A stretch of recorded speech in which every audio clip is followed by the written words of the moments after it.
You thought you got away without seeing me. So, I missed you guys a whole lot, so I made you guys this video.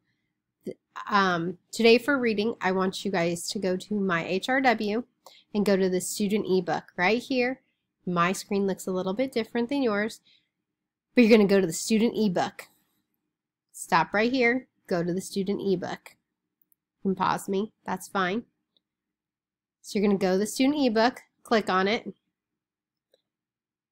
You're going to go to page 72. Page 72 looks like this. Now, if you're not on page 72, you just click up here on the go to and click go to page and type in 72. Now, once you're on page 72, you're going to click right here, the FYI.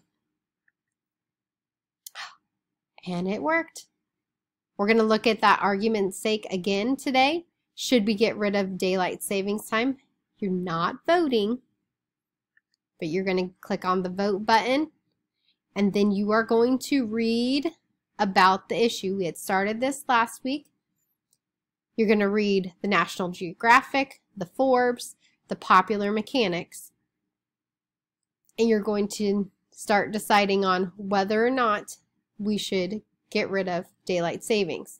Now remember, a strong argument reflects a strong understanding of the issue, includes a precise claim that states the writer's viewpoint, supports the claim with logical reasons and relevant evidence, acknowledges and refutes other viewpoints.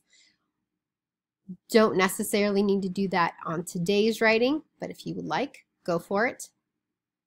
Make sure you use good organization that's logical, and you are maintaining a formal tone and objective, formal style and objective tone. That means no I's. Made you a little PowerPoint too. Give me a second. There we go. Oops. So, today you are going to write a persuasive essay on whether or not we should have daylight savings time. So in your first sentence, you're going to state your stance. The U.S. should or the U.S. should not have daylight savings time. You could choose a different sentence to start out with. Use your imagination, but for those of you who have trouble, you may start it like this.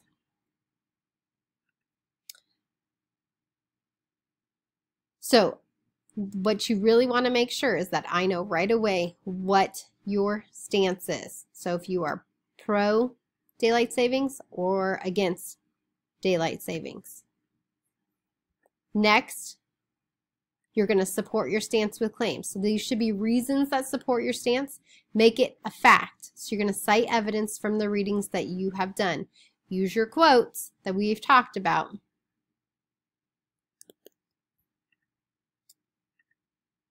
You're then going to expand upon your claim, elaborate, and explain why or why not your claim supports why we should or shouldn't have daylight savings. Then you're going to end with a concluding sentence. Wrap up your stance. You can restate your stance, but make sure it's in a different way. Don't end with the same sentence that you started with. Reword it. Make sure we're not ending with, and that is why daylight savings time should end, or the end, or thank you from reading. If you want to thank me, remember I like dark chocolate.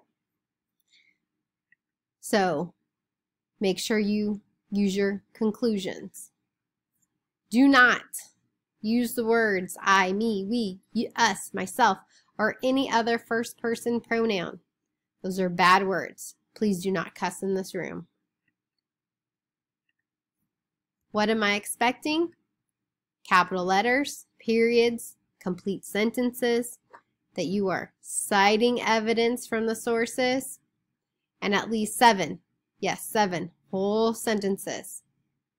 Angelica, can you do more? Why, yes, you can. Oh, I forgot my you right there. But yes, you can. Please be good for your substitute. I will see you tomorrow.